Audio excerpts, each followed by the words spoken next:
Hello, friends.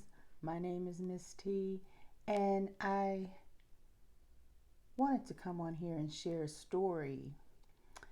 This has been on my mind for some time now, but what I recently stumbled across is I pretty much watch YouTube a lot, and I came across the XJW witnesses on there who were speaking about the new light.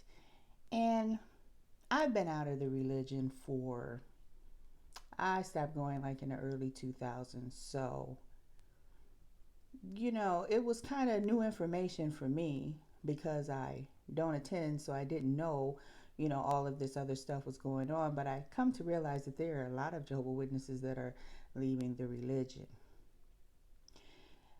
because of this new light.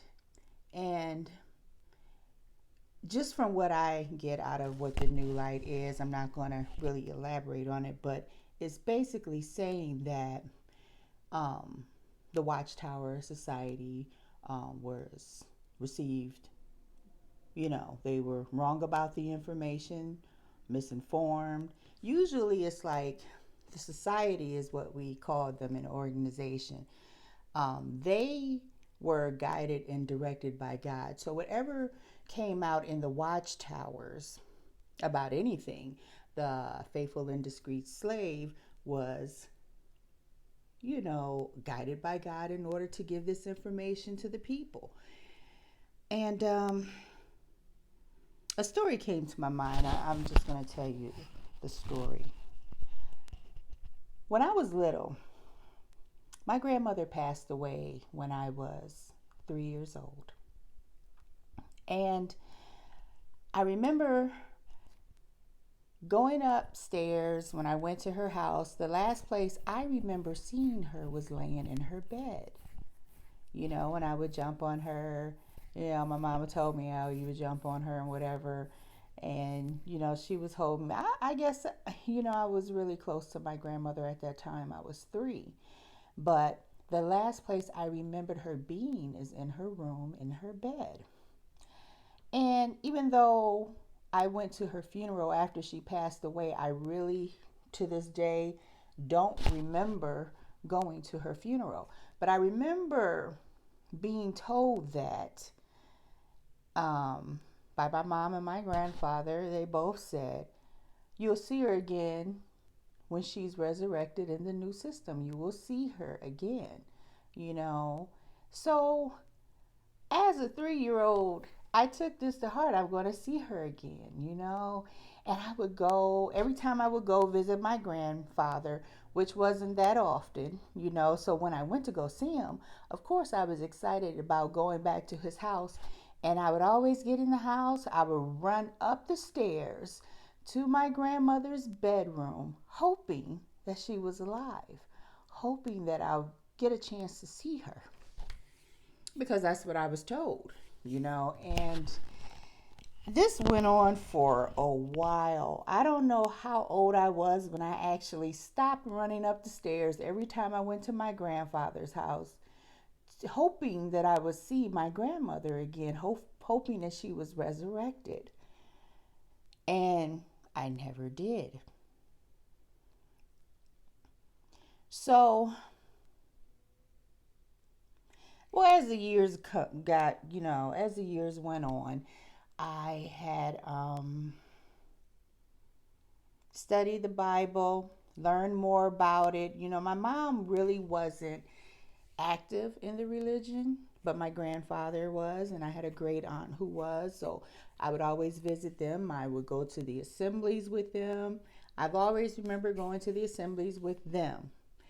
So it caused me to study, the Bible. Every time the witnesses came by my house, my mom would always have them offer me a Bible study. So I was able to learn more about, the resurrection, hope, and that, and seeing your loved ones again. I remember studying in this book, and I want to say it was called, it's been some years, um, The Great Teacher book. Also, I can't think of this book right now. But they always gave beautiful pictures of what the paradise looked like, and that was something I really wanted to be a part of. The paradise, being in the new system, hopefully being able to see my grandmother again. That was always I wanted to see my grandmother again. And as I go on to learn more information and learn more about, you know, the resurrection and what it would be like, and realizing, I remember I had a Bible study. I think I was around 12, and this sister was studying with me, and I was like, I would like to see my grandmother again. And she was saying something like, well, she's not going to be in the same form that you remembered her. And I'm like, well, how would I know it's her? And she said to the fact where you'll know it would be something about her that will remind you of her, and you would know that it's her. So, okay, so now I'm learning not only so I will see my grandmother again, but she's not going to be the same person that I remembered her to be. But for some way or another, I'm going to recognize that it's her. So moving on from that, once I become active in the truth, or, later on, as I became 17 and I studied more and I gained a little bit more understanding, it was always pointed out that the generation that was born in 1914, that they'll never pass away. If I remember, if they would never pass away. So there are people, and I'm going to just put it this way. I have been out with people who were born in this time that looked forward to walking into the new system.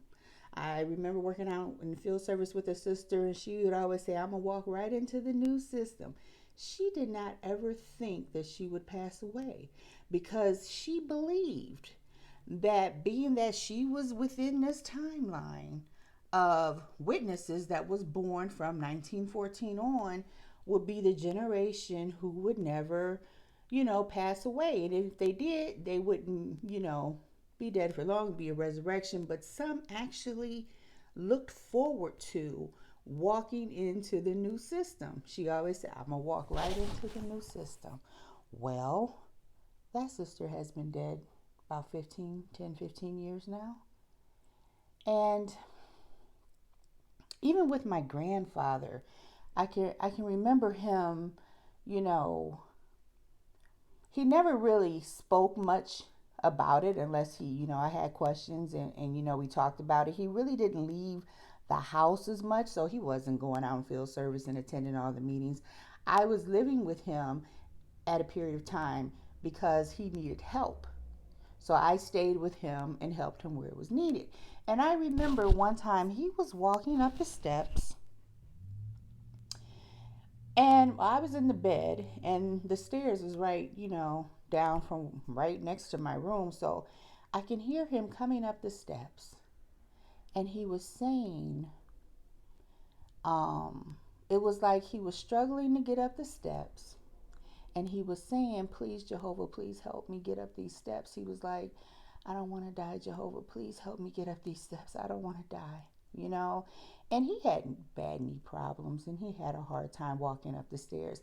But one thing about my grandfather, he was the type of man that you just can walk up on him in his weakness. You had to give him his moment. So right away, I didn't jump up and say, hey, do you need help getting up steps? No, I let him get up them steps the best way that he could. And when I heard that, he got into his bedroom, he went into his bedroom, and I heard him sit down on the bed, and he just gave this sigh, like he really had a struggle getting up those stairs, and I went in there and I said, hey, Daddy, are you okay? Do you need some help?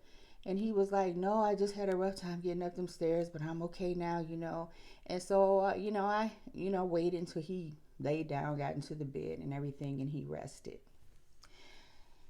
That prayer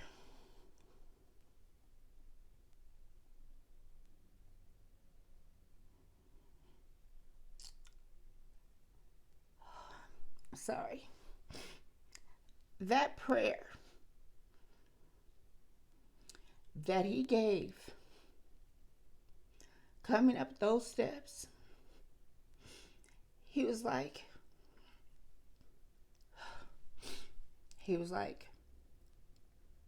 please don't let me die.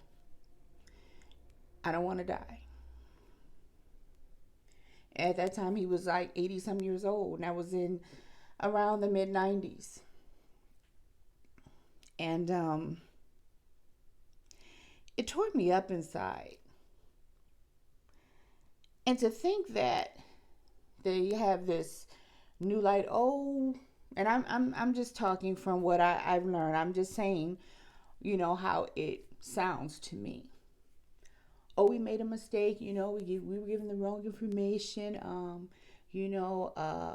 It's not at this time like we thought it would be, but it's coming, but just not right now. Now,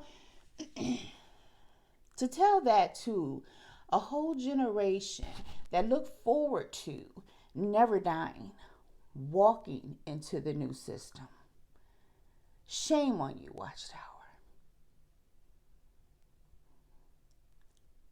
If you don't know, don't say a word. If you don't know. We don't know the time or day when it's going to happen. But don't make people believe for so many years that they have the chance or possibility of never dying. Of never dying. Of being able to walk into the new system. Even though I left, I have really kept in touch with some of the older friends in the congregation. I would see them on the street, and I didn't leave because I was disfellowshipped. I didn't leave because I was out fornicating, doing the wrong thing, and I just, wanted to be a part of the world. No, I left because I had to work. I'm taking care of myself. I did not have the time that was needed to commit to the field service and the meetings like I should have. I'm single. I live on my own. I take care of myself.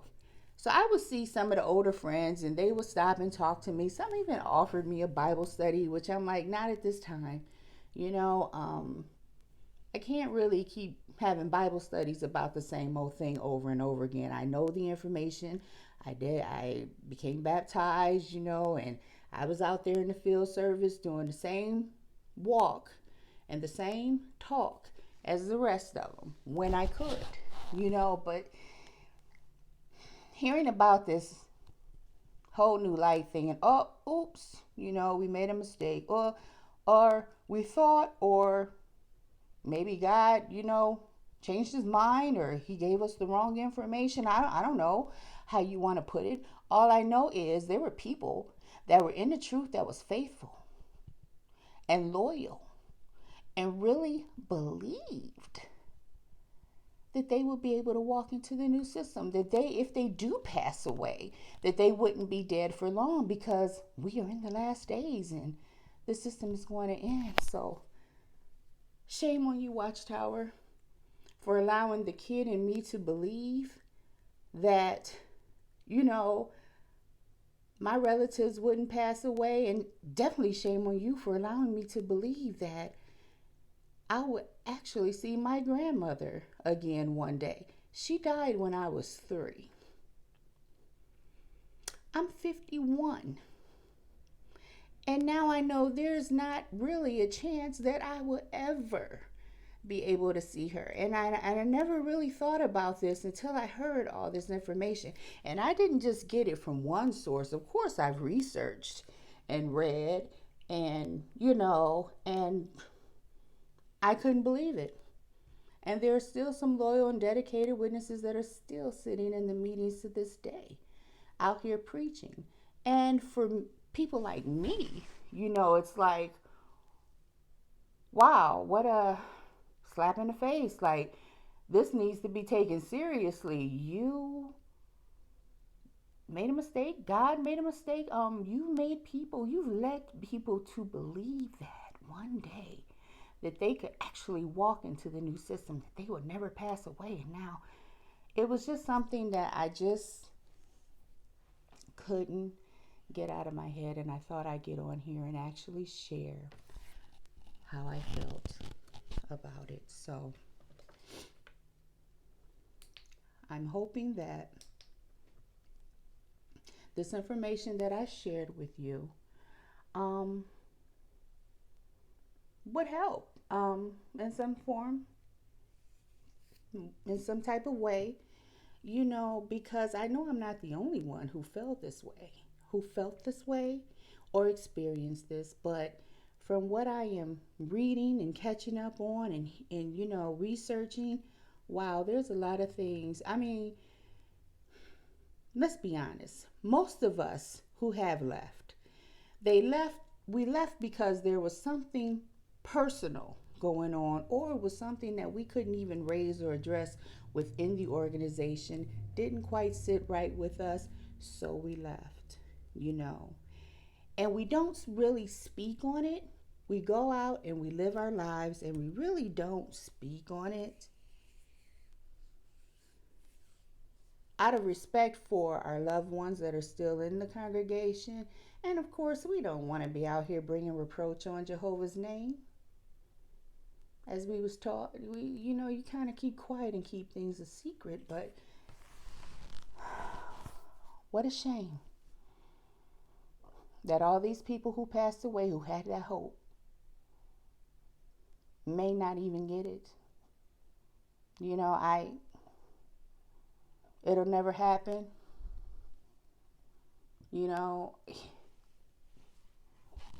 It's amazing.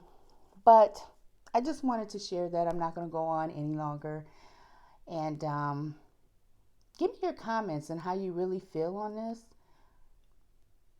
Comment. Hopefully you like the video and subscribe. I'm going to do a channel about this because there's a lot of things that are coming up that I just need to speak on. And if it would help somebody out there in order to have some more understanding and to move on, then do so. And I want to just thank you again for listening to my story if you tuned in. So you have a good day. Bye.